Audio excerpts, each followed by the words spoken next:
Efésios, capítulo 4, verso 25 a verso 28.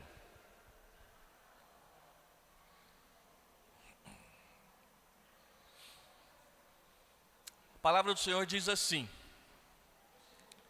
eu vou ler na Nova Versão Internacional, mas só informando aos irmãos que a minha cabeça funciona com a Revista Atualizada, que é a que eu já li mais de 32 vezes, né?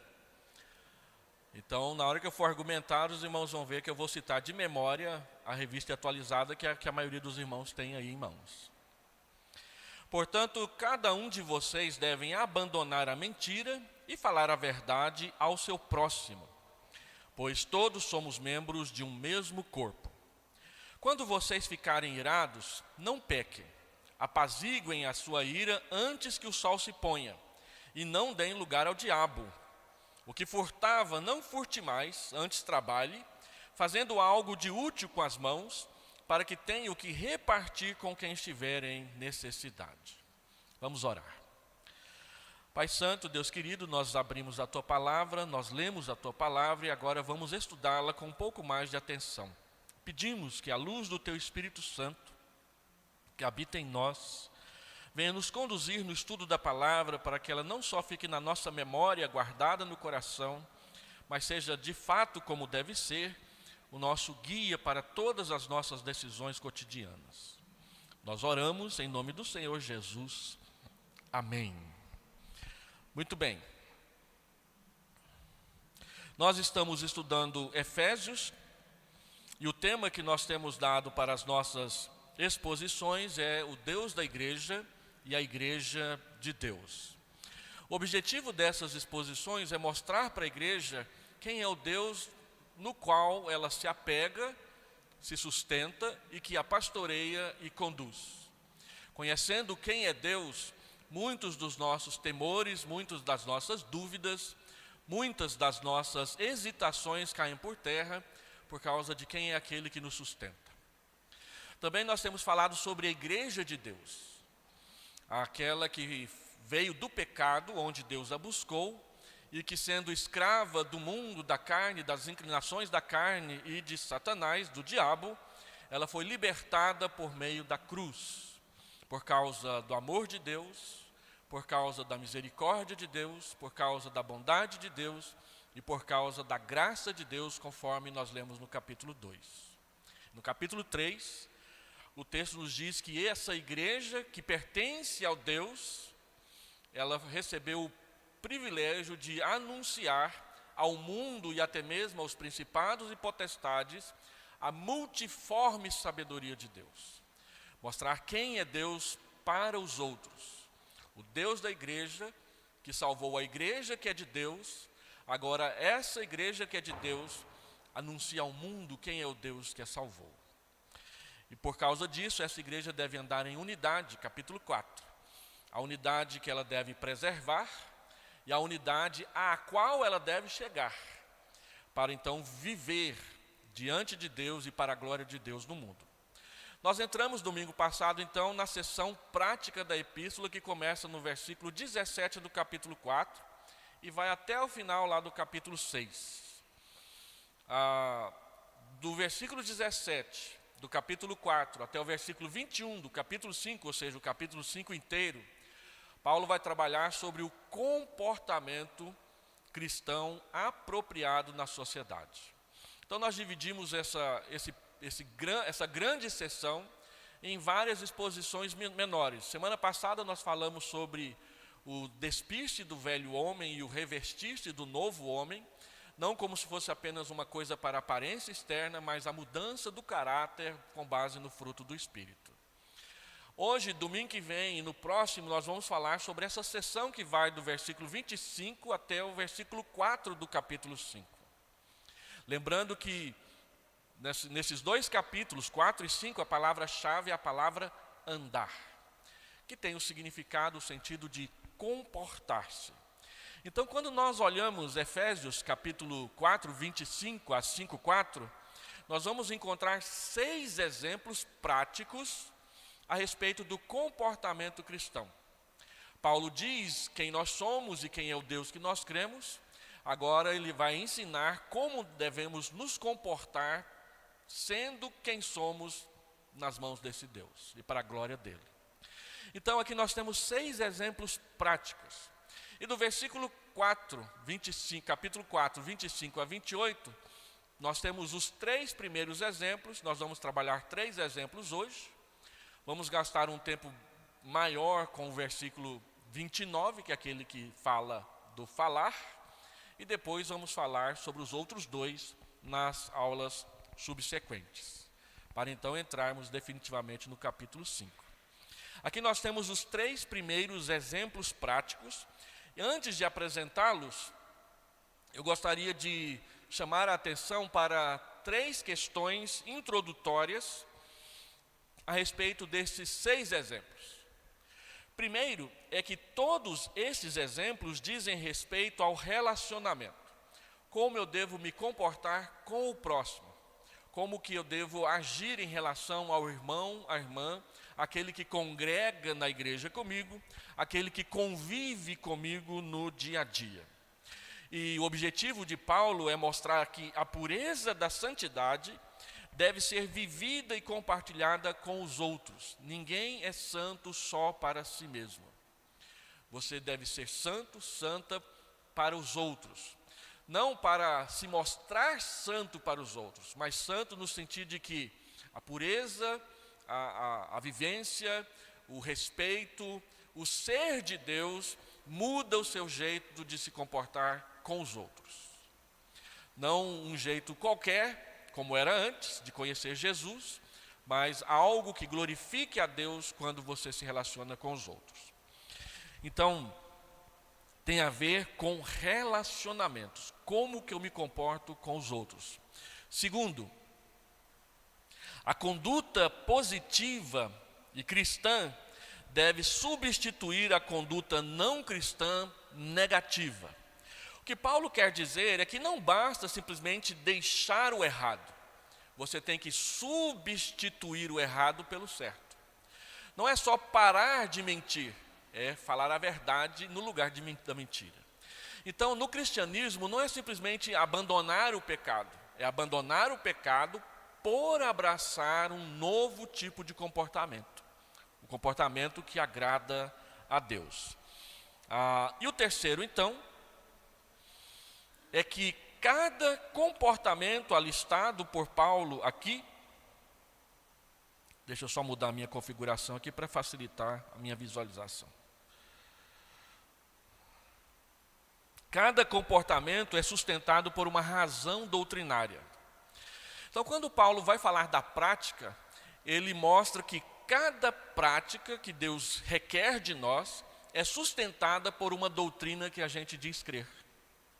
É por isso que nós ensinamos que a Bíblia é a nossa única regra de fé e conduta. Ela é a regra da fé, mas ela também é a regra da conduta. Tudo o que a Bíblia ensina vai transformar tudo o que a gente faz. Esse que é o que Paulo está ensinando aqui no capítulo 4 e também no capítulo 5 de Efésios. Cada comportamento é sustentado por uma razão bíblica. Então Paulo diz, pare de mentir, fale a verdade, e ele diz por quê. Não fique irado, não peque quando você está irado, e por quê. É sempre assim, tem uma razão doutrinária por trás de uma prática da nossa conduta. E essa é a principal lição que nós precisamos aprender a respeito da relação entre doutrina e prática. Na Bíblia, no cristianismo, doutrina, ética, crença e comportamento não se separam nunca. Um dos grandes debates nessa última eleição, que até hoje está entalada na nossa garganta, foi a questão das pautas éticas, que muitas pessoas falaram e poucos prestaram atenção. Não é simplesmente esse ou aquele partido, essa ou aquela cor da nossa bandeira, mas é o que se crê, o que se prega e o que se vai fazer. Porque cada ideologia política ela é sustentada por razões.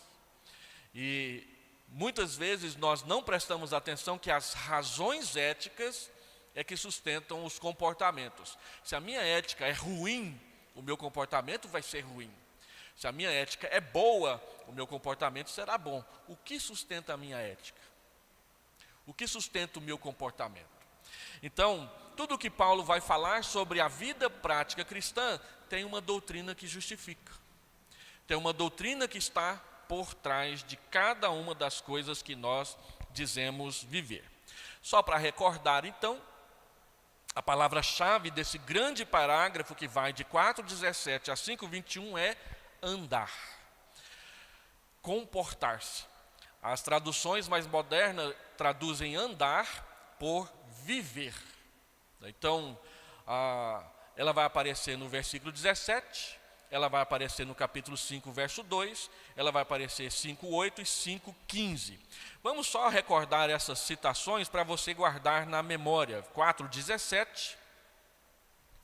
Assim digo eu a vocês, e no Senhor insisto, que não vivam mais como os gentios. A revista atualizada, que não andem como os gentios andam. Aí você vai lá para capítulo 5, versículo 2. E vivam em amor, como também Cristo amou e se entregou por nós como oferta e sacrifício de aroma agradável a Deus. E andai em amor, diz a revista e atualizada. Você vai lá para o versículo 8 do capítulo 5, e ele vai dizer, porque outrora vocês eram trevas, mas agora são luz no Senhor. Vivam como filhos da luz. Andem como filhos da luz, diz a revista e atualizada. E por último, o último versículo, versículo 15. Tenham cuidado com a maneira como vocês vivem. Tenham cuidado com a maneira como vocês andam. Cuidado com a maneira como vocês se comportam. Ou seja, existe um comportamento apropriado para cristãos, que não andar de acordo com ele te leva a desobedecer à palavra do Senhor. Então, pensando nisso, Paulo usou a figura do trocar de roupas no parágrafo anterior. Agora ele vai fazer aplicações práticas de tudo que ele vem ensinando até aqui para nós. E o nosso tema nessa manhã, então, é lidando com o próximo na igreja de Deus. Se nós estamos falando do Deus da igreja, e se nós estamos falando da igreja de Deus, como devemos lidar uns com os outros no contexto de viver dentro dessa igreja que pertence a Deus? Como eu vou lidar com o meu próximo? Então, as primeiras 3 instruções do apóstolo Paulo estão aí diante de nós. A primeira delas é falar a verdade com o nosso próximo, não mentir. Falar a verdade, olha que dificuldade. Quando eu era criança pequena, lá em Anápolis, não em Barbacena, não é? E o telefone tocava, meu pai estava no horário do almoço, ele já gritava lá de dentro, se for para mim, fala que eu não estou. E aí Deus me converteu, comecei a frequentar a igreja, e esse negócio de falar a verdade começou a pegar. E aí toda vez, horário de almoço, o telefone tocava, meu pai gritava lá de dentro, se for para mim, diga que eu não estou. Aí um dia eu fiquei assim, como é que eu vou fazer para resolver isso com meu pai sem ser mal educado, né? Aí um dia a minha avó ligou, a mãe dele. E ele gritou lá de dentro, se for para mim, fala que eu não estou. Aí eu falei, agora dá. Então eu respondi, vó, o pai está dizendo que ele não está. E ele já veio correndo lá dentro, para com isso, menina. Como é que ele não vai atender a mãe dele, né? Aí ele me chamou para uma conversa depois, por que você fez aquilo? Eu falei, pai, o senhor sabe que eu não posso mentir. Então o senhor para de falar com esse negócio de, se for para mim, fala que eu não estou. E a gente tem essa mania. São coisas pequenas, mas que vão se tornando grandes. Se eu tenho coragem de falar que eu não estou para um telefonema, eu tenho coragem de mentir a respeito de uma peça quebrada no meu automóvel na hora de vendê-lo. Eu tenho coragem de majorar o preço de acordo com a cara do freguês. Eu queria dar um presente para a Edneia, que assim, aquele que marca, né? E ela dizia assim, uma vez ou outra, muito raramente, que ela tinha vontade de ter uma caixinha de música com Greensleeves, que é uma música antiga da Idade Média.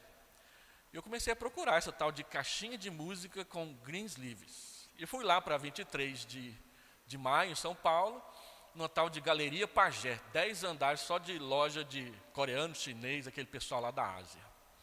E comecei a subir os andares e achei uma caixinha de música com Greensleeves. Mas eu estava procurando mais, né? Então eu falei, ela era redonda, não tinha um formato adequado, subi mais, mas não achei. Quando eu voltei lá, o preço era outro. E ele não quis baixar. Então, o preço foi feito de acordo com a cara do freguês. Qual o interesse que ele tem? Então, é o preço que eu vou fazer. Eu comprei, valeu a pena, não me arrependi nada, nem um centavo do que eu paguei pelo presente. É aqueles presentes que você dá para a esposa que você não acerta na mosca, não. Você acerta no olho da mosca, né? Marcou, está lá. Outro dia até deixei ela cair, quebrei o vidro. Estou procurando agora o vidro para colocar no lugar. Mas a gente faz o preço de acordo com a cara do freguês. A gente mente, a gente engana, a gente trapaceia. E a Bíblia diz, fale a verdade com o seu próximo. Não mintam mais. É interessante que Paulo coloca desse jeito, não minta mais, pare de mentir para com as pessoas. O que a Bíblia está dizendo é que a nossa palavra ela deve ser confiável. As pessoas precisam confiar na gente. Essa semana eu assinei um contrato aqui na igreja com uma imobiliária por causa de um apartamento que nós alugamos para o reverendo Rubens morar. 107 páginas de contrato. Nunca assinei um contrato desse tamanho. A primeira parte é o contrato em si. A segunda parte são as cláusulas do contrato. A terceira parte é o compromisso de que você vai cumprir o contrato. Depois, as fotografias da revisão do apartamento, uma por página. E depois de assinar o contrato, eu ainda tinha que enviar uma foto minha com um documento meu com foto do lado. Pode uma coisa dessa? A foto minha segurando o meu documento com foto para saber que era eu mesmo naquele documento. Quanto mais o mundo inventa fórmulas para enganar, mais a burocracia aumenta. E nós falamos contra a burocracia. A palavra cada dia se torna menos confiável. A imagem não é mais confiável. O vídeo não é mais confiável. Nós não somos pessoas confiáveis porque mentimos. Então, quando a mentira se torna o padrão, você lida com a verdade como se fosse um brinquedo. E joga ela para lá, e joga ela para cá. Nada é motivo para se confiar. A Bíblia diz que então nós temos que ter uma palavra confiável. Aquilo que a gente diz, lembra? Seja a sua palavra sim, sim. O seu sim tem que ser sim. O seu sim não pode ser quem sabe, talvez. É sim. O seu não tem que ser não, não é não, vou pensar. Não, não é não, sim é sim. A palavra precisa ser confiável. Hoje nós tratamos como pessoas chatas quem fala a verdade. Na televisão, há um tempo atrás, tinha um programa chamado Super Sincero. O cara falava a verdade. E era tratado como um chato de galocha. Porque ninguém mais fala a verdade. A mentirinha inocente é o padrão.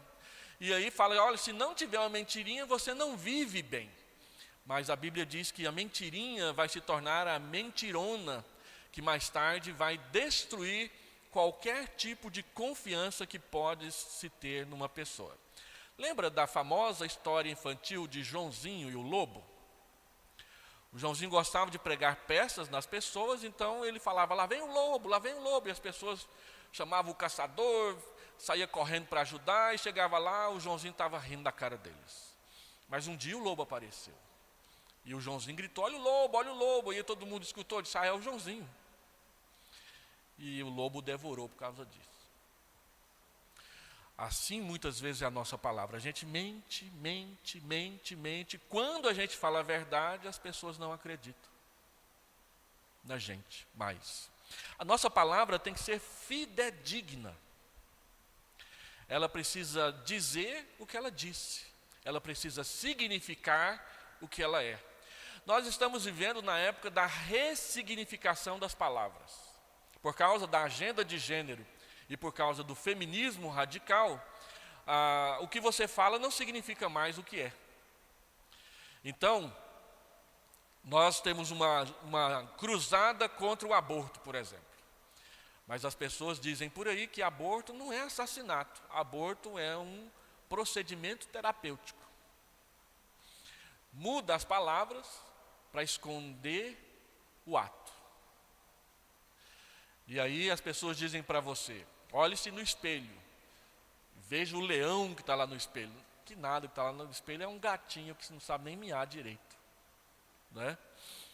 E as pessoas então, elas superestimam as coisas a respeito delas, mas subestimam o que os outros pensam, o que os outros fazem. E assim nós deixamos de ter fidedignidade naquilo que nós falamos. Só para falar uma coisinha engraçada sobre isso, conta-se que Billy Graham foi pregar numa cidade, e Billy Graham gostava de, quando ele ia pregar nas cidades, ele, antes do sermão da noite, ele andava pelas ruas para ver as pessoas, conhecê-las e ver como é que era o dia a dia da cidade onde ele ia pregar. E aí, numa dessas andanças, ele queria colocar uma carta no correio, mas não estava achando o correio. Ele viu um menino sentado na calçada, e ele perguntou para o menino assim, menino, onde é que fica o correio? E o menino nem sabia quem era Billy Graham, disse, se o senhor descer aqui, virar à esquerda, dobrar à direita, vai chegar lá e vai encontrar o correio.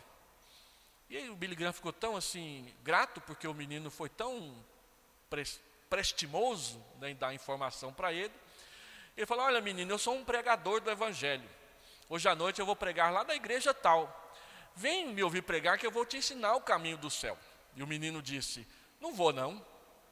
Mas por que você não vai? O senhor não sabe nem como é que chega no correio, vai saber como é que chega no céu? Né? Às vezes acontece assim. Então, às vezes nós não sabemos nem como fazer e queremos ensinar os outros. E as pessoas têm dificuldade de acreditar na gente por causa do nosso comportamento. A questão é que Paulo diz, olha, pare de mentir. Fale a verdade com o seu próximo. É o relacionamento que precisa desse presente que é a verdade. E Paulo então dá razão. Por que devemos falar a verdade? Ele diz que nós devemos falar a verdade porque somos membros uns dos outros. Por que eu devo falar a verdade? Porque eu faço parte do corpo de Cristo. Não fica bem, não é correto, não é apropriado um crente mentir para outro. Devemos falar a verdade entre nós. Devemos falar a verdade uns com os outros. Não pode haver desonestidade entre nós. Não pode haver mentiras entre nós. Não pode haver segundas intenções nas coisas que fazemos uns com os outros no corpo, na igreja de Cristo. Porque a comunhão ela é edificada sobre a confiança, e a confiança é construída em cima da verdade. Lembra que o amor, ele ama a verdade. O verdadeiro amor ama a verdade. O amor não é cego, ele não é roto e ele não é vagabundo, como dizia uma das canções do Rolando Boldrin.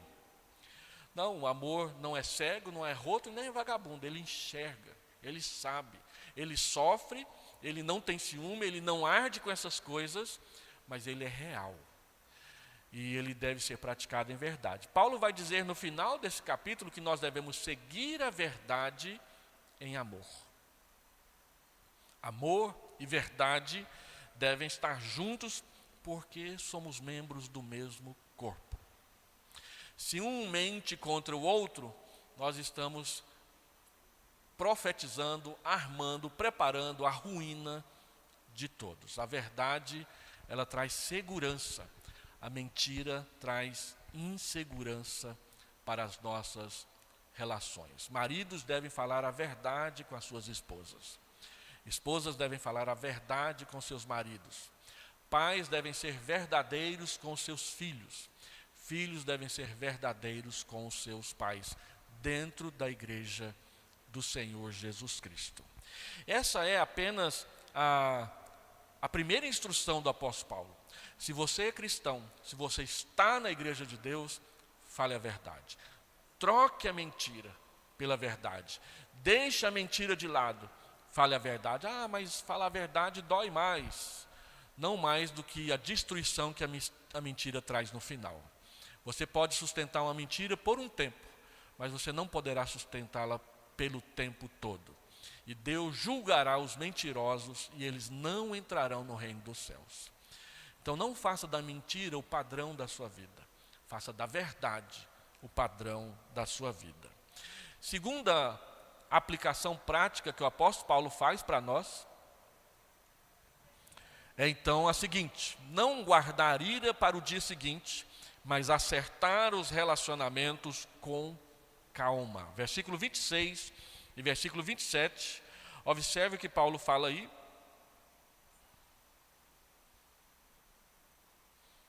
Voltando aqui. Ele diz: quando vocês ficarem irados, não pequem. Apaziguem a sua ira antes que o sol se ponha. E não deem lugar ao diabo. Então Paulo ensina algumas coisas para nós aqui. Primeiro, ele fala que nós podemos irar, mas não pecar. Ele diz: olha, quando vocês ficarem irados, não pequem. A Bíblia diz que a ira não é pecado se ela é vivida, é experimentada dentro da obediência à palavra de Deus. Um dos textos mais interessantes a respeito disso é quando Moisés anuncia a 10ª praga a Faraó, lá em Êxodo, que o Faraó fica lá esperneando para não deixar o povo sair. Então a Bíblia diz que na última conversa de Moisés com Faraó, antes da 10ª praga, Moisés saiu da presença de Faraó ardendo em ira. Ele saiu lá com vontade de fazer um monte de coisa, mas não fez. Ele obedeceu a Deus. Então, não é pecado irar, mas é pecado o que você vai fazer com a sua ira. Então, tem pai que fica irado com o filho que desobedeceu e resolve bater nele com o cinto do lado da fivela. E deixa a marca. Aonde que na Bíblia diz que eu posso bater no meu filho com o cinto do lado da fivela? Ou com o cabo do rodo, do haroldo, né? Ou da vassoura, ou do porrete de beisebol, se for norte-americano. Tem lugar nenhum. A Bíblia fala de uma vara, a Bíblia não fala de um porrete. E quando a Bíblia fala de uma vara, ela fala de uma vara fina, apropriada, aquela que dói, mas não machuca. E que desassocia o sofrimento com a sua mão. Então nós cremos na primeira vara da infância, né? E que deve ser feito, mas nós não cremos que nós com a violência dentro de casa. Uma vez uma mãe bateu na filha com a chinela havaiana na boca. A menina estava fazendo birra antes de ir para a escola dominical, ela ficou irada, pegou a sandália havaiana e na boca da menina. Aparentemente não aconteceu nada, mas quando ela chegou na igreja, o lugar da sandália havaiana estava certinho no rosto dela, até com aquela bolinha do dedo. E aí foi cumprimentar o pastor, a menina com a frente do rosto vermelha e a bolinha da sandália lá fazendo o contorno. O que foi, menina, que aconteceu com você? E criança entrega os pais, né? Criança não mente para pastor. Uma estratégia que a gente tem para perguntar o que está acontecendo em casa é perguntar para a criança de 5 anos. O que está acontecendo em casa? Ela conta tudo. Não sabe mentir ainda direito, né? Embora tem pais que ficam ensinando os filhos a mentir desde cedo. Então, a palavra de Deus diz: não, cuidado com o que você faz com a sua ira. É isso que é pecado. E outra coisa, a ira não pode durar. Ele diz: não se ponha o sol em cima da sua ira. Ou seja, se reconcilie antes do pôr do sol. Não é antes da meia-noite, não. É antes do pôr do sol, é antes das 6 da tarde. Se você brigou com alguém, se você ficou irado com alguém, procure se reconciliar com ela antes do sol se pôr. Isso é um recado muito importante para maridos e esposas, que vivem dormindo um de costas para o outro na cama de casal, né? Porque brigaram durante o dia. Não, se vai deitar, é ali que é o lugar para resolver a ira do dia. Antes de deitar, se reconciliar. Não deixar o sol se pôr em cima da sua ira. Você pode ficar irado, mas cuidado com o que você faz com a sua ira. E a sua ira não pode durar. Tem gente aí guardando ira por 30 anos. Está com os ossos doendo de tanta raiva. Já está até com artrose por causa disso. Porque fica ali, tem gente que já gastou os dentes de tanto ficar rangendo os dentes para não falar as coisas que tem vontade e que não são coisas agradáveis para o outro. A Bíblia diz, não guarde a ira para o dia seguinte. Mas guardar a ira com quem? Com o próximo. Com o irmão, com a irmã, com o pai, com o filho, com o avô, com a avó, com a sogra, com a nora, com o genro. Quando o meu genro começou a frequentar a minha casa, a gente tinha um casal amigo que eles também estavam com um projeto de genro frequentando a casa deles. E eles só chamavam o projeto de genro deles de Mané. Entrou na casa, passou a ser chamado de Mané. Toda vez que a gente se encontrava com eles e o projeto de genro estava lá, o Mané aí. Por que Mané? Mal necessário. Tem gente que trata os outros assim, o genro, a nora, é um mal necessário. Então eu falei para o meu projeto de genro, que hoje é o meu genro, pai da minha neta, esposo da minha filha. Nós nunca vamos te chamar assim. Não é correto para um cristão usar essa linguagem com pessoas do seu relacionamento, inclusive aqueles que têm a pretensão de fazer parte da família. Por mais que você não goste dele, é uma decisão da sua filha, do seu filho. Você deve orientar adequadamente para que ele escolha bem. Agora, tratar mal não é o melhor caminho. Mas tem gente que trata, e aí fica tratando o resto da vida. As piadas mais chatas que a gente ouve são as relacionadas a sogra e genro. E o cunhado em terceiro lugar, né? Por que a gente faz isso? A palavra de Deus diz, não guarde ira. Às vezes a gente trata com apelidos para esconder a ira, para esconder a raiva, para esconder a malquerência que está guardada no nosso coração. E a Bíblia diz que isso não é adequado para cristãos. Nós temos que ter uma palavra mais adequada. O mandamento é para que não pequemos ao ficarmos irados. E há dois tipos de ira, a ira justa e a ira injusta. Qual que é que você está guardando no seu coração?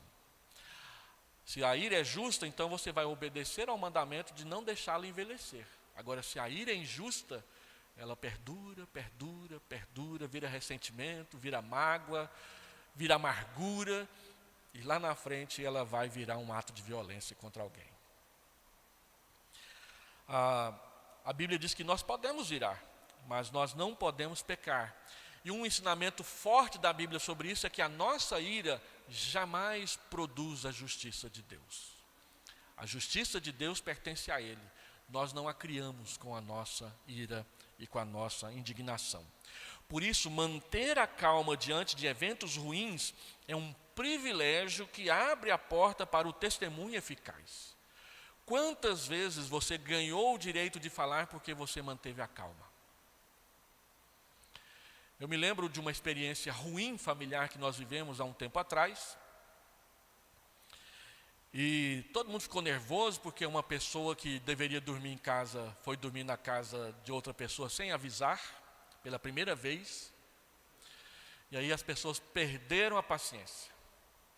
Mas uma pessoa manteve a calma. E na hora em que está todo mundo arrancando os cabelos, ele diz, calma.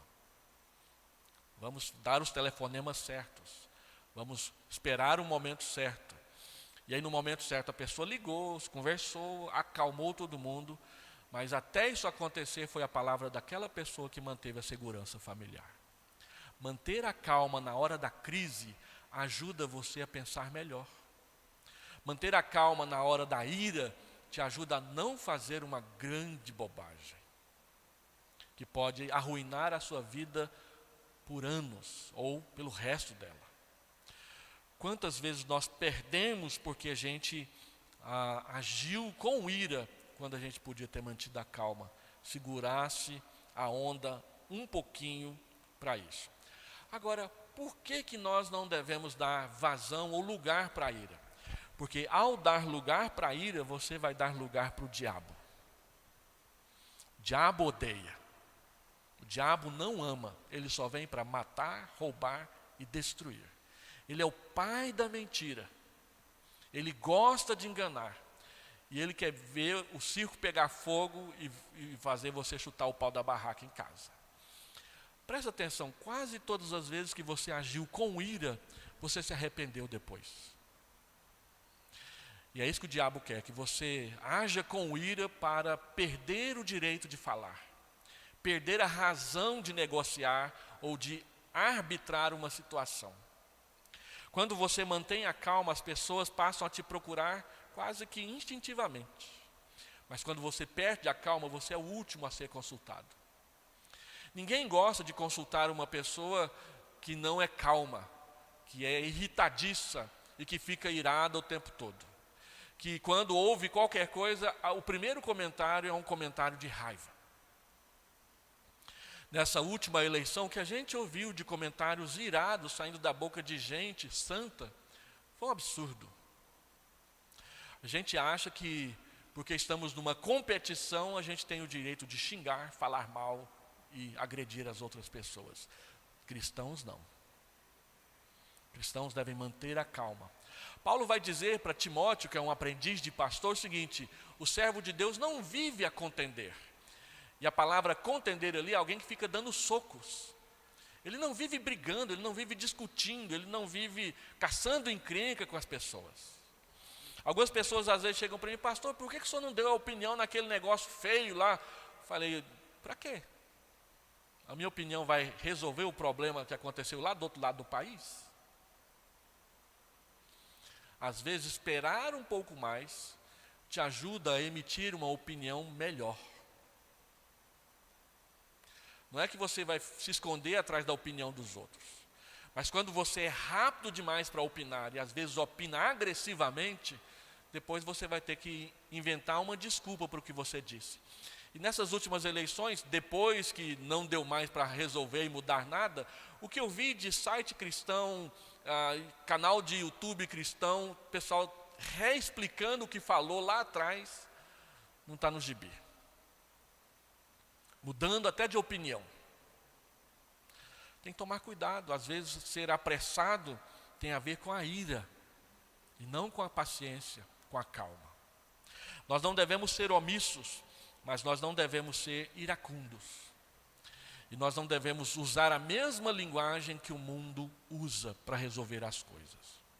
É impressionante o quanto que canais de YouTube cristãos, páginas de Instagram, de Facebook, cristãos, gente de liderança, usa, por exemplo, do sarcasmo para se referir a quem pensa diferente delas. Será que o sarcasmo é algo que a gente pode usar? Que é ficar alfinetando as pessoas, lhes dando títulos e nomes que não tem nem razão de ser? Longe da lucidez, longe da paciência, longe da calma. Quando a gente perde a calma, a gente dá lugar para o diabo. Então Paulo diz: não perca a calma para você não dar lugar ao diabo. Por que que eu não devo ficar irado? Porque se eu ficar irado, Satanás se aproxima. E ele tira proveito disso. É mais fácil passar a perna e enganar, e iludir, e desiludir quem está irado, do que quem está calmo. Você vai ver no capítulo 5, verso 18, que a principal característica de quem é cheio do Espírito Santo é a sensatez. Então, uma pessoa cheia do Espírito Santo é sensata. É difícil você achar que uma pessoa que fica pulando o tempo todo, gritando o tempo todo, urrando o tempo todo, dizendo estou cheio do Espírito Santo, que de fato ela é uma pessoa cheia do Espírito Santo. A Bíblia diz que quem é cheio do Espírito Santo é lúcido, é sensato, pensa antes de agir. Então, quando eu não penso antes de agir, é sinal de que eu não estou cheio do Espírito Santo. E estou dando lugar para o outro lá, que gosta da bagunça, que gosta da briga, que gosta da intriga. Quando nós estamos irados, nosso coração é mais propenso à discussão. Quando nós estamos calmos, nós pensamos antes de falar. Isso é um fato. E a Bíblia diz que essa deve ser a nossa conduta. Porque somos cheios do Espírito, não escravos de Satanás. Terceiro e último, Paulo então vai falar sobre trabalho. Trabalhar para acudir ao necessitado, não roubar dos outros. Olha o que diz aí o versículo 28. O que furtava, não furte mais. Antes, trabalhe, fazendo algo de útil com as mãos. Com qual objetivo? Para que tenha o que repartir com quem estiver em necessidade. A Bíblia nos dá uma nova visão do trabalho. Antigamente, bem antigamente, antes da reforma, a igreja acreditava que o trabalho era algo ruim. Que o trabalho fazia parte do castigo que Deus deu para Adão quando ele pecou. Lembra lá da conversa de Deus com Adão? Com o suor do teu rosto comerás o teu pão. Aí algumas pessoas começaram a interpretar que Adão só passou a trabalhar depois que ele foi expulso do jardim. Que lá no jardim ele vivia uma vida boa, de ócio, de preguiça, de só ficar brincando com Eva o dia inteiro. Não é verdade. A Bíblia diz que foi Adão quem deu nome para todos os animais. São tão poucos, né? Só meia dúzia. Não, ele deu nome para todos os animais. Ou seja, ele trabalhou. Ele teve que pensar que nome que ele vai dar para a girafa, para o cavalo, para o boi, essas coisas todas. A Bíblia diz lá na criação do homem que ele deveria dominar a terra e cuidar dela. Na criação Deus diz, nós chamamos isso de mandato cultural. Deus criou o homem para ele subjugar a terra, ou seja, dominá-la, mas ao dominá-la, não destruí-la, cuidar dela. Cuidar envolve trabalhar. Eu tenho uma floreira lá no meu apartamento, 4,5 metros de floreira. É a única terra que tem no meu apartamento. Então eu planto flores lá. Tem flores que duram só 6 meses, então quando tardar os 6 meses elas ficam feias, ficam cheias de doenças, eu tenho que arrancar e replantar. Eu tenho que aguardar pelo menos um dia sim, um dia não, senão elas morrem todas. Tem as que gostam mais de água, tem as que gostam menos de água. Tenho que cortar as folhas secas, porque senão os irmãos vão visitar a minha casa e vão dizer que meu jardim está mal cuidado. Então tem que trabalhar. A Bíblia diz que Adão cuidava do jardim. Então ele trabalhava. Só que depois da queda, ele passa a experimentar o cansaço do trabalho, o suor do trabalho. Então, o que fez parte da queda não foi o trabalhar, ele continuou trabalhando. É como seriam as condições do trabalho é que mudariam. E aí, durante muitos séculos, a igreja entendeu que o trabalho era ruim. Mas quando veio a reforma passou a dignificar o trabalho. Você deve fazer botas boas, pelo preço justo.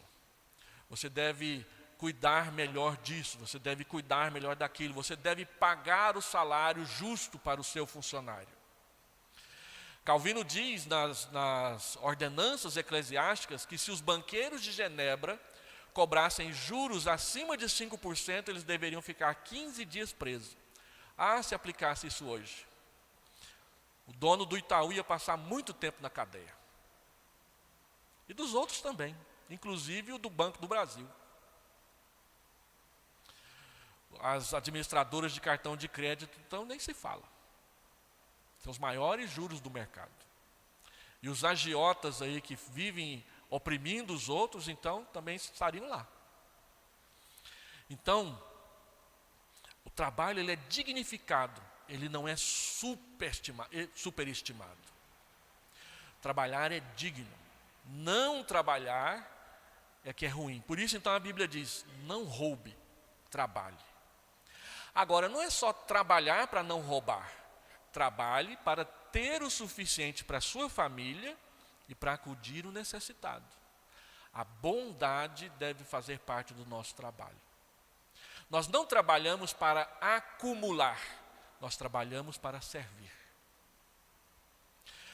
Os reformadores chamavam isso de trabalho frugal. O trabalho frugal, o trabalho responsável, o trabalho que é digno, que é justo, que é correto, que é honesto. Mas que também não é simplesmente o trabalho que cobiça, que é avarento. É o trabalho que tem o suficiente para a sua família, mas também para repartir com o necessitado. Por isso, quando você entrega o seu dízimo não é só para embelezar a igreja. A junta diaconal também faz uso dele para acudir necessitados. E aí a gente procura acudir necessitados mesmo. Já contei a história aqui de um casal que estava todo mundo doente, porque eles estavam construindo a casa, o dinheiro acabou, tinha a telha, tinha madeira, mas não tinha como colocar o telhado em cima da casa. A junta diaconal foi lá, fez um orçamento, e a igreja pagou a construção do telhado, para que tudo que eles tinham feito não fosse desperdiçado. As paredes já estavam todas cheias de lodo, de tanta goteira e infiltração. Então nós fomos lá e terminamos o telhado. Ele já tinha telha, ele já tinha madeira, já tinha tudo que faltava. Só não tinha o dinheiro da mão de obra. A igreja pagou. Resultado, todo mundo que estava doente naquela família sarou. Menos dinheiro para a junta diaconal gastar com remédio. Aí um irmão da igreja viu aquilo, ele tinha vontade de colocar um porcelanato na sua sala. Aí ele foi lá na junta diaconal. Vocês acudiram o irmão lá, vocês podiam me ajudar a colocar o porcelanato na minha sala. Gente, porcelanato é uma coisa, ajudar quem não consegue terminar o telhado é outra. Então a gente vai ajudar quem precisa, é o necessitado, não o que tem vontade de embelezar o seu patrimônio. Não é? Então quem tem condição de embelezar o patrimônio, deve ajudar quem precisa ter condição de viver. Nós pastoreávamos uma igreja que tinha uma viúva que morava num cômodo de 2,5 por 2,5. Ela morava naquele cômodo. Ali estava a sua cozinha, o seu quarto, a sua sala e o seu banheiro. Mas não tinha piso. Era chão batido. Era uma viúva de mais de quase 80 anos de idade. Não tinha filhos, não tinha ninguém para cuidar dela, a não ser a igreja. E outra coisa, embora o chão da casa dela fosse chão batido, era limpinho. Não tinha sujeira ali. Então a junta diaconal foi lá, comprou o cimento, comprou a areia, comprou o tal do xadrez vermelhão e fizemos o piso da casa dela. Pensa numa viúva feliz. Ela precisava. E a gente foi lá acudir. Ou o seu Manuel, que tinha hanseníase com 84 anos de idade. E na casa dele não tinha banheiro dentro da casa, tinha uma casinha lá do lado de fora. Quando ele precisava ir à noite no banheiro e estivesse chovendo, ele tinha que andar na chuva para ir na casinha da casa dele. A junta diaconal foi lá e trouxe o banheiro para dentro de casa. Ou seja, o nosso irmão pôde tratar melhor da sua hanseníase sem ter que ficar andando de noite na chuva para ir no seu banheiro. Ou uma viúva, aliás, uma mulher abandonada pelo marido com 2 filhos. Morava num cômodo só. A junta diaconal construiu mais um quarto e fez a instalação de água até o esgoto. Ajudar o necessitado. Seu Manuel, esse que eu falei que tinha hanseníase, ele entregava o dízimo fielmente à igreja, mas ele gastava muito com remédio. E a igreja ajudava ele a comprar seus remédios através da junta diaconal.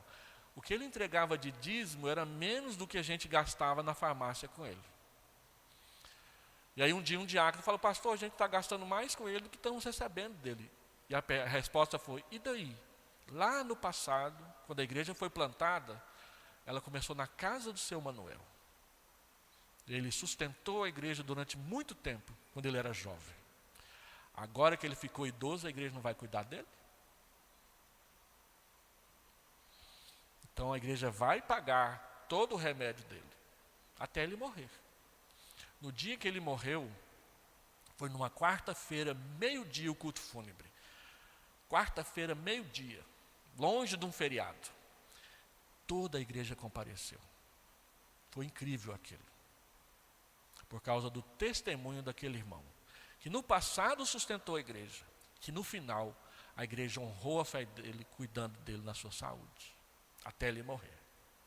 Então a Bíblia diz, olha, não seja preguiçoso, não engane as pessoas, não trapaceie as pessoas, não roube das pessoas. Trabalhe com as próprias mãos. Trabalhe para poder ajudar quem está precisando. Por quê? E ele vai dizer, para quê? Para que não haja necessitados no nosso meio. Então, se há necessidade, a junta diaconal vai acudir. A gente vai fazer o que a gente puder. Se é necessário pagar energia elétrica, se é necessário pagar prestação de casa própria, até se estabelecer. Eu fui pastor de uma igreja que tinha um senhor que dava o dízimo mais alto da igreja. Ele tinha um excelente emprego, um excelente salário. Mas aí a empresa onde ele trabalhava foi vendida e eles fizeram aquele reajuste e dispensou várias pessoas, inclusive ele. E aí ele ganhava 10 salários mínimos, passou a ganhar 1 no novo emprego onde ele foi trabalhar. Não dava para sustentar as coisas de casa, ele tinha prestação de um monte de coisa. Então começou a ter dificuldades. A igreja ajudou pagando uma ou 2 ou 3 prestações da casa própria. Um dia nós resolvemos dar uma cesta básica para diminuir a dificuldade deles. Mas aí, como era um irmão que era fiel na igreja, nós falamos assim, vamos fazer uma cesta mais do que básica. Cesta básica é produto não perecível, então vamos incluir ovos, leite, carne, verduras, e vamos levar isso para eles. Os diáconos foram levar, a irmã veio receber o diácono, disse, de jeito nenhum que você vai colocar isso dentro da minha casa. Ela ficou com orgulho, não, achou que estava ferindo o orgulho dela. Deu um trabalhinho para a junta diaconal, mas recebeu. Depois esse irmão parou de frequentar a igreja. E nós fomos perguntar, o que está acontecendo? E ele disse, olha, eu honrei a Deus quando eu ganhava bem. Agora Deus não quer me honrar e eu estou ganhando pouco. Eu não vou servir a um Deus que não faz bem para mim. Pois é, mas a Bíblia diz que a gente honra a Deus quando está bem e honra a Deus também quando está mal. E às vezes Deus deixa a gente ficar mal para ver no nosso coração se a gente está honrando a Ele ou não. E tem muita gente fracassando nesse quesito aí. Morre de medo de faltar dinheiro no final do mês, por isso não contribui com 1 centavo na igreja. A Bíblia diz o seguinte, não roube, trabalhe. Agora trabalhe para suprir a sua casa e também ajudar o necessitado. Seja fiel. É isso que a palavra de Deus ensina a respeito do nosso comportamento. Então a Bíblia diz que o trabalho não é só uma questão pessoal e individual. O trabalho tem implicações para o próximo. Nós, cristãos, trabalhamos, produzimos riquezas para socorrer os outros. E a gente não pode ser diferente aqui na Vila Nova. Nós temos sido agraciados por Deus nas finanças da igreja, e as finanças da igreja também precisam estar disponível para servir aqueles que estão atravessando momentos complicados. Precisamos estar atentos a isso. É claro que a gente não consegue ajudar a todos de todas as formas, mas ao maior número possível, a gente precisa acudir quando estiver em necessidade financeira, sentimental, psicológica, qualquer tipo. Paulo fala isso aí no texto, então ele diz que o objetivo do trabalho é produzir riquezas para nós e para ajudar pessoas que estão com dificuldade. Nós não somos adeptos da teologia da prosperidade, que entende que a única forma de Deus abençoar as pessoas é dar bens materiais para elas. Nós cremos que as bênçãos de Deus são multiformes. E nós queremos ser instrumentos da bênção de Deus de forma multiforme para todas as pessoas. Partindo então para a nossa conclusão, vamos fazer aqui algumas aplicações. Primeiro, sobre a mentira e a verdade. O problema da mentira é que quem pratica a mentira passa a acreditar que ela é a verdade. Crer numa mentira e desejar que ela seja verdade nunca transformará numa verdade. E quem começa a mentir vai ter que fazer outra mentira para sustentar a anterior. E mais outra para sustentar a anterior. E mais outra para sustentar a anterior. Quando você perceber, você está mentindo tanto que você está completamente longe de Deus. Deus é luz e Deus é a verdade. Não tem mentira com Deus. Então, se você gosta de uma mentirinha, você anda gostando de coisa que Deus não gosta. E isso não é bom para você.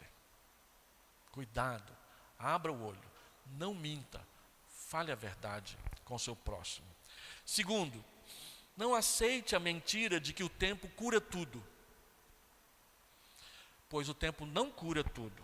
O que cura tudo é o perdão. Na minha caminhada pastoral, eu conheço casais, famílias que carregam problemas há anos e não perdoam. Eu atendi no meu gabinete pastoral, uma certa época, uma senhora muito gorda, e nada contra as pessoas gordas. Ela era gorda daquele jeito por causa de um problema que ela não resolvia. Ela chegou para mim e disse: pastor, eu fui Miss.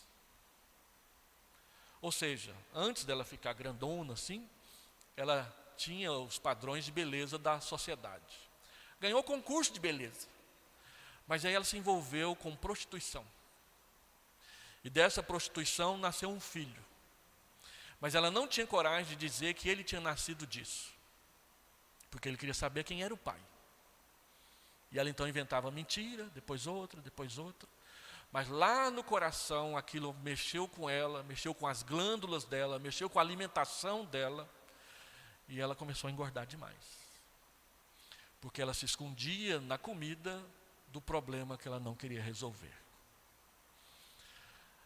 E aí ela veio pedir para eu ajudá-la a resolver. Então eu disse para ela: olha, só tem que contar para o seu filho.